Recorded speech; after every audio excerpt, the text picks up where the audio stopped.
What's up, beautiful friends? 37 years ago, got a knock on the door at our house in Ottawa. It's my uncle telling my sister and I that our mother had passed away. Our beautiful mother had passed away that night from breast cancer. She told us 2 years earlier she'd been diagnosed with it and that she was going to beat it. Nothing to worry about. And you're 15, 16, so what do you know, right? You believe. And my mom did everything possible to beat this horrible disease. She was an amazing woman. My mom was a nurse. And then she started a nursing program in Ottawa, across the bridge. And then there was an award in her name when she passed away called the Deanna Hughes Memorial Award, which was pretty cool. And 2 years ago, a guy came up to me at the Senators game in Ottawa. He said, "Hey, I want to tell you a story," basically telling me that his wife had won my mom's award years earlier. I'm in the middle of performing in CNC Music Factory, and I'm like wiping away my tears of joy, knowing that the difference my mom made was living on. And that's a pretty special place to be. Going through the reflecting, grief is like unexpressed love. It's the big thing that people have been talking about lately. And for 37 years, I've shared my grief, my love for my mom. No kid should have to go through that. No kid should have to go through anyone passing away from cancer. It's awful.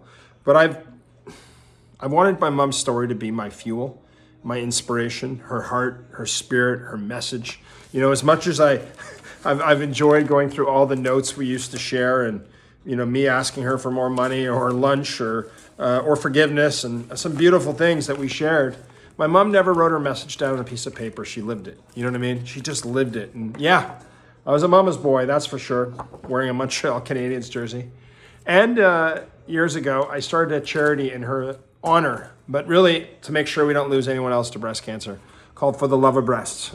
We did 7 years in Toronto, a couple years in Ottawa with my sister, and I'm so proud of that because friends of mine came together and we had these big events, these big galas, and what's really cool is that they've lived on in other events that people have done.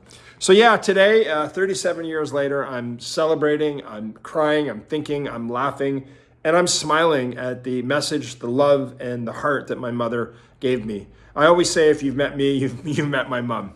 And 37 years ago, I shared this poem that was in our kitchen for 17 years. I shared it a lot when I used to speak to kids because I really wanted kids to be able to express themselves in high school. It goes like this: yesterday is already a dream, and tomorrow is only a vision.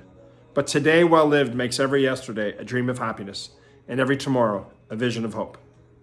To all the beautiful moms out there, lots of love. If you're lucky enough to have your mom with us, give her a hug for me. I love you, Mom.